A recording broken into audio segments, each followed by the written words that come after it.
దేవుని నామముకు స్తోత్రము. మనం 2వ కొరింథీ పత్రిక ధ్యానం చేసుకుంటాము. 8వ అధ్యాయంలో ఉన్నాము. ఇవాళ 10-12 వచనాల వరకు ఉన్న వాక్య భాగాన్ని చూద్దాం మనం. నేను ఆల్రెడీ కొద్దిగా స్టార్ట్ చేశాను. There is a great difference between promise and performance. Promise చేయటం వేరు, దాన్ని పర్ఫార్మెన్స్ చేయటం వేరు. తలపెట్టడం వేరు, తలపెట్టింది ఇవ్వటం వేరు అన్న విషయంలో promise and performance. The Corinthians had boasted to Titus a year before that they would share in the special collection. 2వ పత్రిక 8:6లో వాళ్ళు తీతుకు ముందే ప్రామిస్ చేశారు, వాళ్ళు ముందే తలపెట్టారు. కావున తీతు ఈ కృపను ఎలాగో పూర్వం మొదలు పెట్టానో అలాగున్న దానిలో మీరు సంపూర్ణం చేయమని మేము అతన్ని వేడుకుంటే, అతనే మిమ్మల్ని ఎంకరేజ్ చేసి మొదలు పెట్టాడు. సో మీరు ప్రామిస్ చేశారు, దాన్ని కంప్లీట్ చేయమని తీతుకు చెప్తున్నాము. అయితే but they did not keep there promise. అది ప్రాబ్లం అక్కడ. 1 year బ్యాకే తీతు బాగా ఎంకరేజ్ చేశాడు కానుకలు ఇవ్వాలని. చేస్తే వాళ్ళు ప్రామిస్ చేశారు కానీ అది ఇవ్వలేదు. Note that in 2 Corinthians 10-12 Paul emphasized willingness. హృదయపూర్వకంగా ఇవ్వటం అనేది ఇందును గూర్చి నా తాత్పర్యం చెప్పుతున్నాను. సంవత్సరం కిందటనే ఈ కార్యం చేయటం అంతేకాక తలపెట్టుట అందు కూడా మొదటి వారై ఉండిన ఎడల మీరు చేయుట కాదు, చేయుట అంది కాక తలపెట్టుట ఎందు. అసలు మీకే ఆ ఐడియా వచ్చింటే అసలు చాలా బాగుండేది. ఎంతో తీతు ప్రేరేపిస్తే ఓకే ఇస్తామని ప్రామిస్ చేశారు. తలపెట్టుట ఎందు కూడా మొదటి వారై ఉండిన ఎడల మీరు, కావున తలపెట్టుటకు సిద్ధమైన మనసు మీలో ఎలా కలిగినో అలాగే మీ కలిమి కొలది సంపూర్తి అగునట్లు మీరు ఆ కార్యం ఇప్పుడు నెరవేర్చుడి. మొదట ఒకటి సిద్ధమైన మనసు కలిగి ఉంటే శక్తికి మించి కాదు కానీ కలిమి కొలది ఇచ్చినది ప్రీతికరం అగును. సో శక్తి కొలది ఇచ్చింది ప్రీతికరం. సో కానుకల దగ్గర ప్రీతి అన్నమాట యాడ్ చేస్తున్నాడని చెప్పుకొస్తున్నాను మీకు. Willingness. Paul emphasized willingness. Grace giving must come from a willing heart. ఈ కృపను బట్టి ఇచ్చేది ఎట్లాగా ఉంటది అని అంటే, కృపా కానుక ఎట్లుంటది అని అంటే, హృదయంలో విల్లింగ్నెస్ ఉంటే, ఇష్టపూర్వకంగా ఇస్తేనే అది ఆశీర్వాదకరంగా ఉంటది. It should come from willing heart అన్నమాట. It cannot be coerced or forced. బలవంతంగా ఫోర్స్ఫుల్ గా ఎవ్వరితోటి మనం కానుకలు తీసుకోకూడదు, అది మంచిది కూడా కాదు. During my years of pastor గారు, during my years of ministry I have endured many offering appeals. So చాలా మంది మాకు ఆఫరింగ్ ఇవ్వండి, ఎన్నో అపీల్స్ వస్తాయి. రియల్లీ మినిస్ట్రీలో ఉన్నప్పుడే గాని, అసలు కానుకలు ఇవ్వటం అంటూ మనం మొదలు పెడితే గాని మనకు చాలా అపీల్స్ అయితే వస్తాయండి, కానుకలని. I have listen to pathetic tales about unbelievable needs.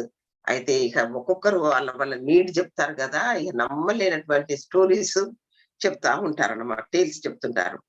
I have forced myself to laugh at old jokes that were suppose to make it easier for me to part with my money. ఇక కొన్ని jokes గుర్తొస్తాయి నాకు. కానుకలు అడిగే వాళ్ళు, మనం కానుకలు ఇవ్వటం మొదలు పెడితే తీసుకునే వాళ్ళు చెప్పే కథలు చాలా ఉంటది. అయితే I have been scolded, shamed and almost threatened. And I must confess that none of these approaches have never stirred me to give more than I plan to give. So కొంతమంది ఏమో తిట్టారట, నువ్వేం సేవకుడు అని, సిగ్గుపరిచారట, భయపెట్టారట. కానీ ఎన్ని చేసినా కూడా నేను అచంచలుడుగా ఉన్నాను. నా హృదయంలో నేను నిర్ణయించుకున్నంత మట్టికే ఇచ్చాను. వాళ్ళు ఎంత ఫోర్స్ చేసినా నేను ఎక్కువ ఇవ్వలేదు. In fact more than once I gave less because I was so disgusted with the worldly approach. వాళ్ళు వరల్డ్లీగా అప్రోచ్ అయ్యి కానుకలు అంటూ ఉంటుంటే నేను అనుకున్న దానికంటే కూడా తక్కువ ఇచ్చాను. నాకు అంత బాధేసింది అని చెప్తున్నాడు. However I have never గాటన్ like Mark Twain, who said that he was so sickened by the long appeal that he not only did not give what he planned to give, but he took a bill out of the plate. ఈ church వాళ్ళు కానుకలు ఇవ్వండి అని చెప్తుంటుంటే Mark Twain అనే అతను ఇవ్వాల్సిన దానికంటే తక్కువ ఇచ్చాడంట. వాళ్ళ మీద కోపం వచ్చి, అంతేకాకుండా ఆ ప్లేట్ పడతారు కదా ఆఫరింగ్స్, దాంట్లో నుంచి ఒక కవర్ తీశాడట కోపం వచ్చేసి. అంటే నేను ఇంక అట్లా చేయలేదు నయ్యము అని. మనం కానుకలు ఇవ్వటం అంటూ మొదలు పెడుతుంటే మనల్ని సతాయించే వాళ్ళు చాలా మంది ఉంటారు. అగైన్ ఏదో కథ చెప్తారు. ఈ బాధ వచ్చిందంటారు, ఆ బాధ వచ్చిందంటారు. అలాగ కూడా మనకు ఇక్కడ ప్రాబ్లం వస్తుంది అని చెప్తున్నాడు. We must be careful here not to confuse willing with doing. So ఇక్కడ మనం రెండు మన హృదయంలో ఇవ్వాలని తలపెట్టిన కార్యం వేరు, ఇచ్చే కార్యము వేరు. Because the two must go together. ఆ రెండు మన హృదయంలో నిర్ణయించుకున్నది, హృదయపూర్వకంగా ఇష్టపూర్వకంగా నిర్ణయించుకున్నది కొద్దిదైనా కూడా దేవుడికి ప్రీతికరము. If the willing is sincere and in the will of God, then there must be a performance also. So అలాగ తలపెట్టడం అనేది అది యథార్థమైనది, అది దేవుడి చిత్తమైనది అయితే పర్ఫార్మెన్స్ కూడా, and there must be a తప్పకుండా పర్ఫార్మెన్స్ ఉంటది. 8:11 కావున తలపెట్టుటకు సిద్ధమైన మనసు మీలో ఎలాగూ కలిగెను, దేవుడు వల్లనే కలిగెను. అలాగే మీ కలిమి కొలది సంపూర్తి ఉన్నట్లు ఆ కార్యం ఇప్పుడు మీరు నెరవేర్చండి. అయితే ఫిలిప్పీ పత్రిక 2వ అధ్యాయము 12-13 వరకు చూస్తే అక్కడ కూడా ఏమంటాడంటే 2వ అధ్యాయము 12-13 వరకు, కావున నా ప్రియులారా మీరు ఎల్లప్పుడూ విధేయులై ఉన్న ప్రకారము నా ఎదుట ఉన్నప్పుడు మాత్రమే కాక మరి ఎక్కువగా నేను మీతో లేని ఈ కాలమందును భయముతోను వణుకుతోను మీ సొంత రక్షణ కొనసాగించుకోండి. ఎందుకనగా మీరు ఇచ్చయించుటకును, willingness is different, doing is different అన్నాను కదా. ఎందుకనగా మీరు ఇచ్చయించుటకును కార్యసిద్ధి చేసుకుంటకును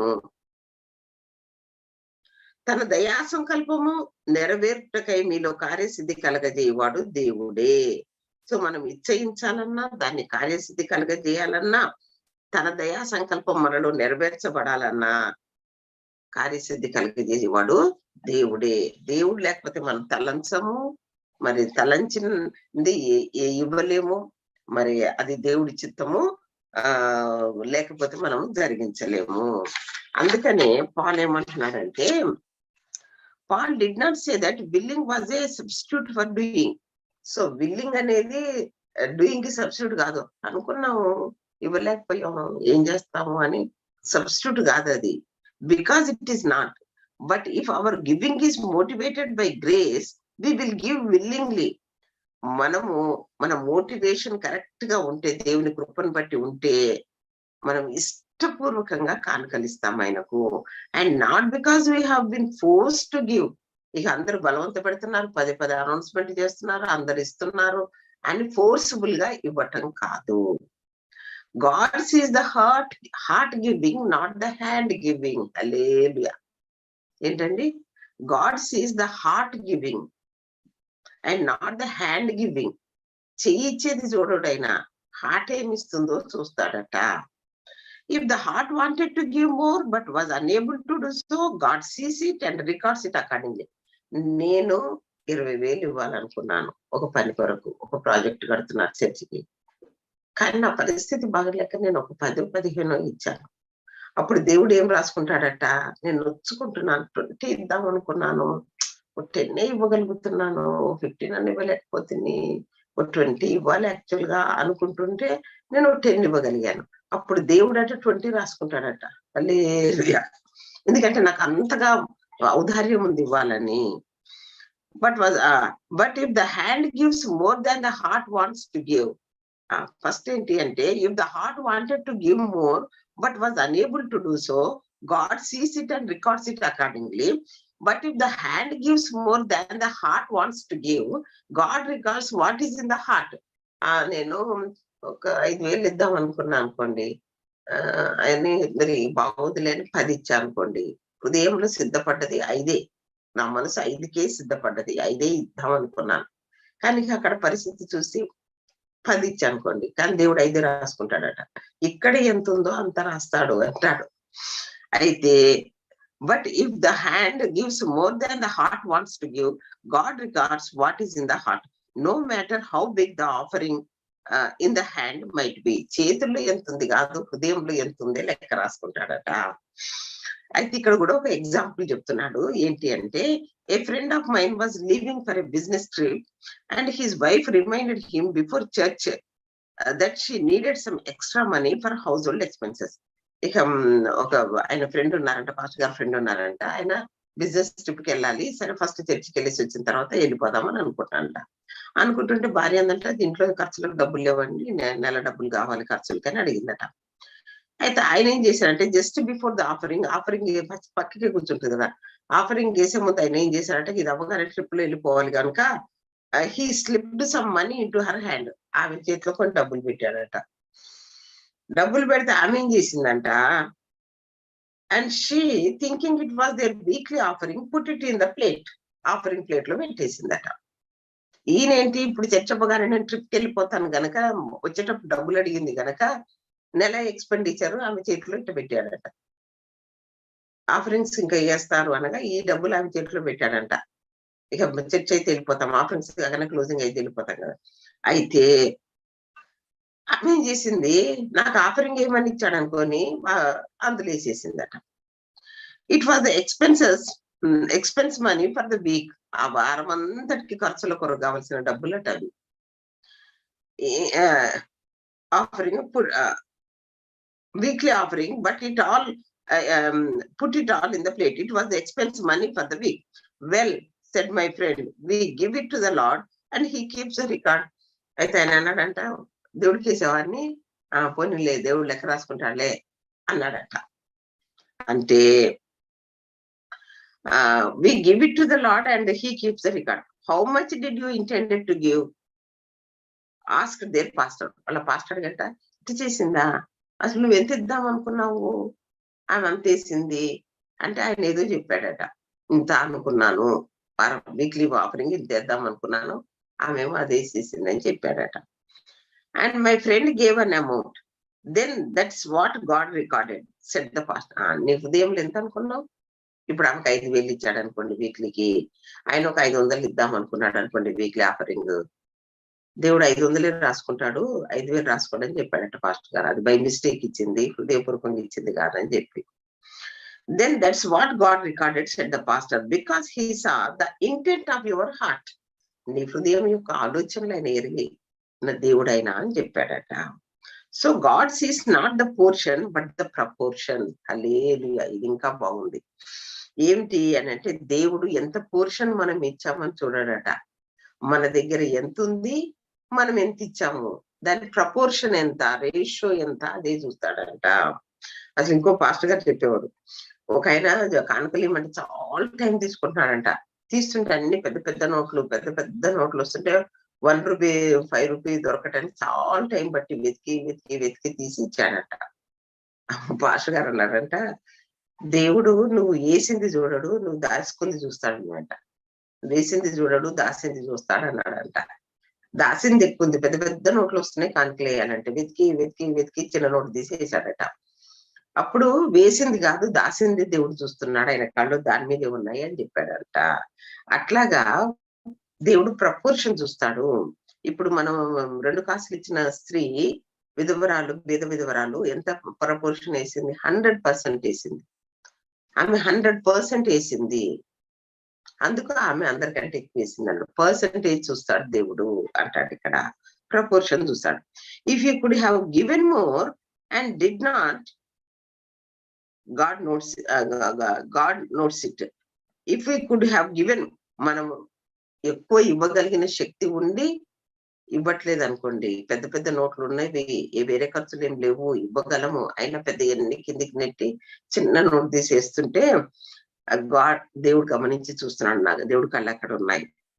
if we wanted to give more and could not, God also notes that. So మనం ఎక్కువ ఇవ్వాలనుకుంటున్నాము, ఎక్కువ ఇవ్వగల శక్తి ఉంది కానీ ఇవ్వట్లేదు అంటే దేవుడు అది చూస్తాడు. ఇవ్వలేని శక్తి ఉంది కానీ హృదయం మాత్రం ఇవ్వటానికి ఇష్టపడుతుంది, అది కూడా దేవుడు చూస్తాడు. When we give willingly according to what we have, we are practicing grace giving. మనం ఇష్టపూర్వకంగా ఇస్తే, according to what we have, మనకున్న దాన్ని బట్టి మనం ఎంత కృపతో ఇస్తామో, వీఆర్ ప్రాక్టీసింగ్ గ్రేస్ గివింగ్. శక్తి కొలది హృదయపూర్వకంగా ఇష్టపూర్వకంగా ఇచ్చిందే దేవుడికి ప్రీతికరం అవుతుంది. సో మనం ఇచ్చేటప్పుడు చాలా ప్రేయర్ఫుల్ గా దేవుని సన్నిధిలో సిద్ధపడి హృదయపూర్వకంగా ఇష్టపూర్వక ఉత్సాహముగా ఇచ్చువని దేవుడు ప్రేమిస్తాడు. సో నెక్స్ట్ 13 నుంచి, when we give by faith, ఇప్పుడు విశ్వాసంతో ఇవ్వటము. విశ్వాసంతో ఇవ్వటం అంటే 13 నుంచి ఏమంటాడంటే, ఇతరులకు తేలికగాను మీకు భారంగా ఉండవలనని ఇది చెప్పుటలేదు. సో మనము ఇవ్వండి ఇవ్వండి అంటే వేరే వాళ్ళకి తెలియక మీకేమో కోరింతీలకేమో భారం పెట్టాలని ఇలాగ చెప్పటం లేదు.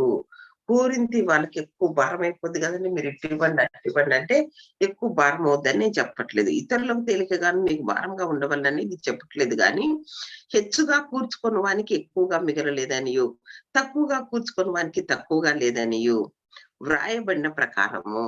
ఎక్కడ రాయబడింది? నిర్గమకాండము 16:18లో దేవుడు ఒక లెక్క చెప్పి అంత కూర్చుకోండి అన్నాడు. అయితే కొంతమంది గ్రీడీగా ఏం చేశారు అంటే కక్కుర్తి పడి ఎక్కువ కూర్చుకుంటే అదంతా వాసన వచ్చేసింది. తక్కువ కూర్చుకున్న వాడికి ఎన్నడూ తక్కువ కాలేదు, ఎక్కువ కూర్చుకున్న వాడికి ఎన్నడూ మిగలలేదు. అది ఫార్ములా దేవుడు అక్కడ చెప్పాడు. లేవియకాండము 16:18 మన్నా కూర్చుకునే విషయంలో చెప్పాడు అని వ్రాయబడిన ప్రకారము అందరికి సమానంగా ఉండు నిమిత్తము గాడ్స్ ఫార్ములా ఏంటంటే ఉన్నవాడు లేని వాడికి, రేపొద్దున నీకు లేకపోతే మన వాడి దగ్గర ఉంటే వాడివ్వాలి. అలాగే ఈక్వల్ చేసుకుంటూ అందరూ బ్యాలెన్స్ చేసుకుంటూ అందరూ ఈక్వల్ గా బ్రతకండి అన్నది.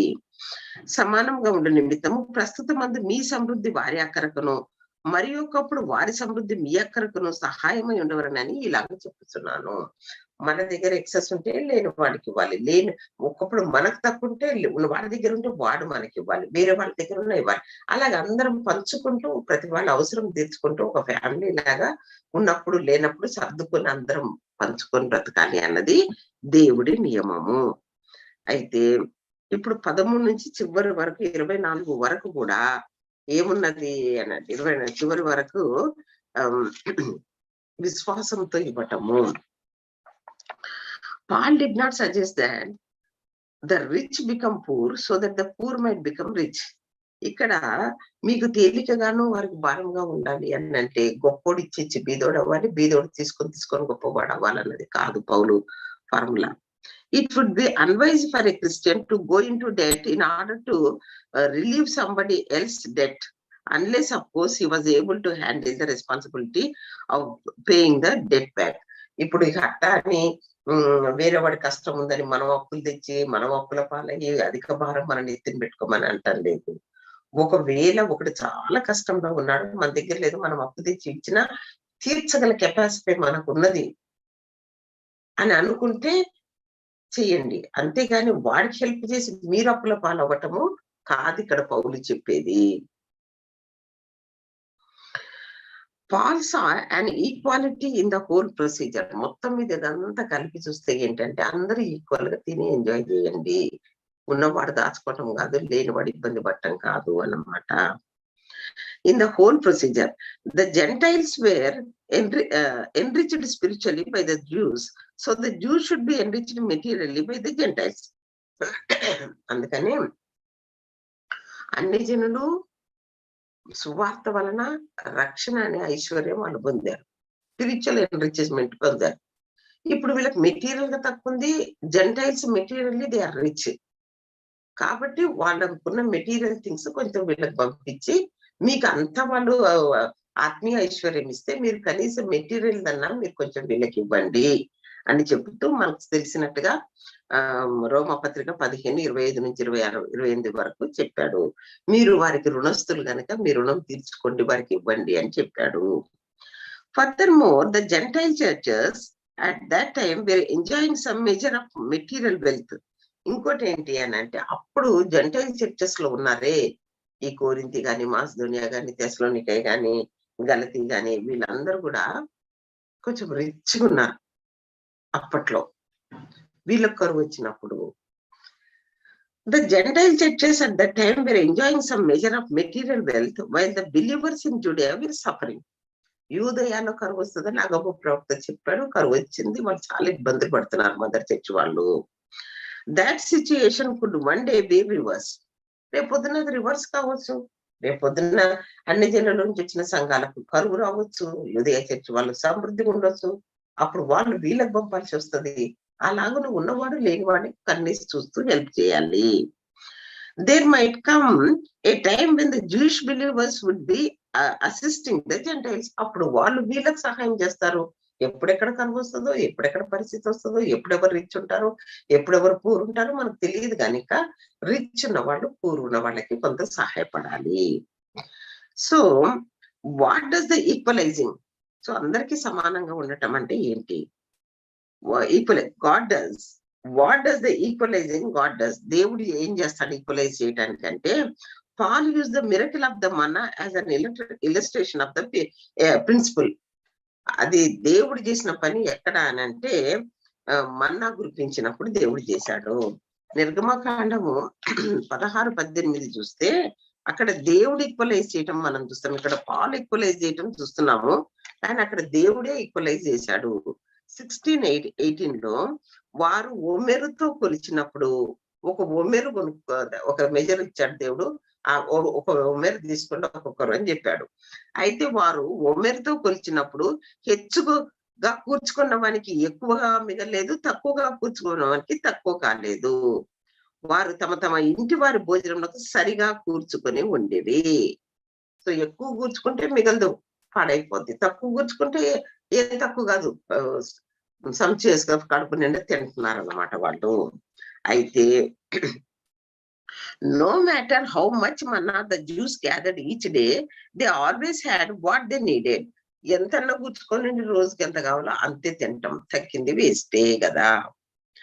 Those who tried to hoard the manna discovered that it was impossible because the manna would decay and smell. అయితే వీళ్ళలో కొంతమంది ఏం చేశారంటే 20వ వచనం చూస్తే, నిర్గమకాండం 16:20 అయితే వారు మోషే మాట వినక, కకృతి బుద్ధి పోదు కదా, మానవుడిలో తత్వంలో ఉంటది. అప్పటి వాళ్ళే కాదు, ఇప్పటి వాళ్ళే కాదు, ఎప్పటి వాళ్ళైనా గాని మానవుడికి కకృతి బుద్ధి ఉంటది. అందులో ఇంకా దొరకదంటే ఇంకెక్కువ కకృతి ఉంటది. అయితే ఏం చేశాడంటే, అయితే వారు మోషే మాట వినక కొందరు ఉదయం వరకు దానిలో కొంచెము మిగిల్చుకొనగా, పొద్దున మన ఫ్రెష్ది గురుస్తుంది కదండి, పొద్దున్నే మన ఫ్రెష్ది గురుస్తుంది కదా, రాత్రికి కొంచెం దాచుకున్నారట. అయితే వారు మోషే మాట వినక కొందరు ఉదయం వరకు దానిలో కొంచెం మిగిల్చుకొనక అది పురుగు పట్టి కంపు కొట్టేను. మోషే వారి మీద కోప్పడగా వారు అనుదినం ఉదయం ఒక్కొక్కటి తన ఇంటి వారి భోజనముకు తగినట్టుగా కూర్చుకుని ఎండ వేడిమికి అది కరిగాను. ఎండొస్తున్న కొద్దీ అది కరిగి మంచిగా నువ్వుగా నెయ్యిగా చక్కగా ఎంతో టేస్టీగా ఉండేది. సో ఎక్కువ కూర్చుకుంటే కంపు కొట్టి పురుగు పట్టిపోయేది. The lesson is clear. Gather what you need, share what you can, and don't try to hold God's blessings. So ఇక్కడ లెసన్ మనకు నేర్పేది ఏంటి అంటే, గ్యాదర్ వాట్ యు నీడ్, నీకు ఎంత కావాలో అంత ఉంచుకో. షేర్ వాట్ యు క్యాన్, వేరే వాళ్ళతో షేర్ చేసుకోగలిగింది ఏమన్నా ఉంటే వాళ్ళతో షేర్ చేసుకో. నీ గ్యాదర్ చేసుకునేది గ్యాదర్ చేసుకో, షేర్ చేసుకునేది షేర్ చేసుకో. And don't try to hold God's blessing, దేవుని ఆశీర్వాదాలు నీ కొరకే కకృతి పడి ఉంచుకోవటానికి, దాచుకోవటానికి ట్రై చేయకు. God will see to it that you will not be in need if you trust him and obey his word. దేవుని నమ్మి ఆయన ఆజ్ఞ ప్రకారం చేస్తే నీ జీవితంలో ఎన్నడూ ఎప్పుడు కొదవ కాకుండా దేవుడు చూసుకుంటాడు, ఎప్పుడు ఆయన నమ్మి ఆయన చెప్పినట్టు చేస్తే. So our motive for giving is God's spiritual blessing in our lifes. So మనకి ఇక్కడ గివింగ్ లో మన మోటివ్, మన ఉద్దేశం చాలా ముఖ్యం. Motive is important, but our major for giving is God's material blessing. But our motive for giving is God's spiritual blessing in our lives. Spiritual blessings కేమో మన మోటివ్, బట్ మన మెజర్ ఏమో for giving is God's material blessings కి మన measure చూస్తాడు. మన motive, మన measure. Paul made this clear when he wrote to the Corinthians in his first letter, let every one of you lay by him in store as God hath prepared him. అయితే పౌలు మొదటి కొరింథీ పత్రిక 16:2 ఒక మాట చెప్పాడు, వీళ్ళకి ఒక instruction ఇచ్చాడు.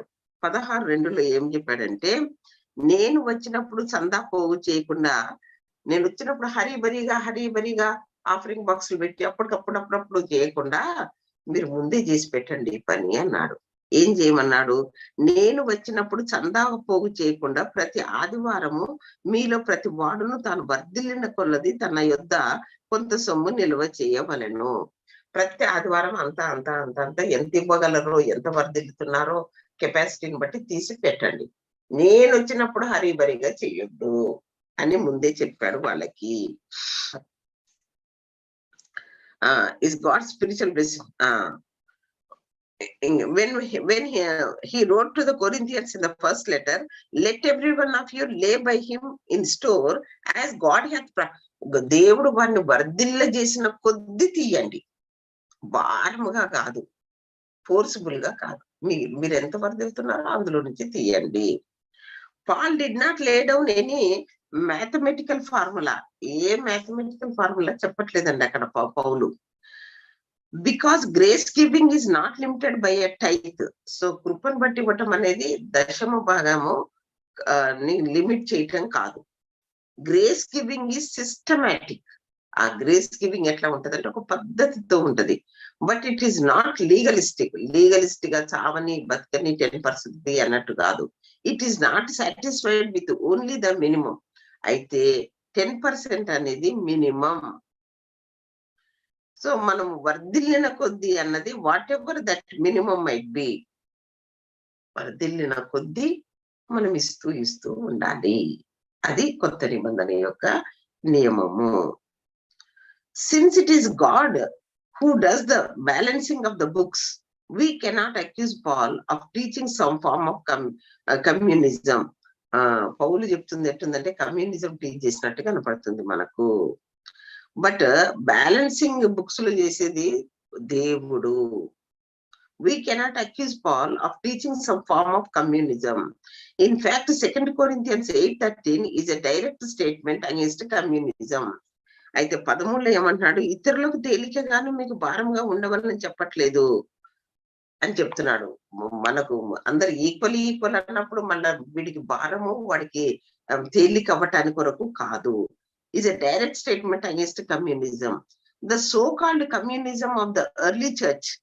అపోస్తల కార్యం 2వ అధ్యాయంలో 44 నుంచి 47 వరకు చూస్తే వాళ్ళకున్నదంతా అమ్మి తెచ్చి అపోస్తలుల పాదముల యొద్ద వాళ్ళు పెట్టిరి. అది కమ్యూనిజం. అందరు తెచ్చి కంబైన్డ్ ప్రాపర్టీగా వాళ్ళు వాడారు. 2వ అధ్యాయము 44 నుంచి 47 వరకు చూస్తే విశ్వసించిన వారందరూ ఏకముగా కూడి తమకు కలిగినదంతయు సమష్టిగా ఉంచుకొనిరి, కామన్ ప్రాపర్టీగా ఉంచుకొనిరి. అయితే 47 వరకు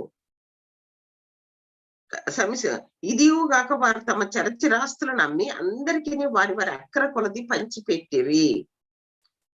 అంతేకాకుండా ఆత్మీయంగా మరియు వారి ఏక మనసులే ప్రతిదినం దేవాలయంలో తప్పగా కూడుకొనుచు ఇంటింటి రొట్టె విరుచుతూ దేవుని స్తుతించుతూ ప్రజలందరి వల్ల దయ పొందిన వారైరి. అయితే అది కంబైన్డ్ గా పెట్టుకున్న ప్రాపర్టీ వాళ్ళు చేస్తున్నారు. అయితే 4వ అధ్యాయము 32-37 చూస్తే ఇక్కడ అపోస్తల కార్యము 4వ అధ్యాయము 32 నుంచి 37 వరకు చూస్తే విశ్వసించిన వారందరూ ఏక హృదయమును ఏకాత్మయు గలవారై ఉండిరి.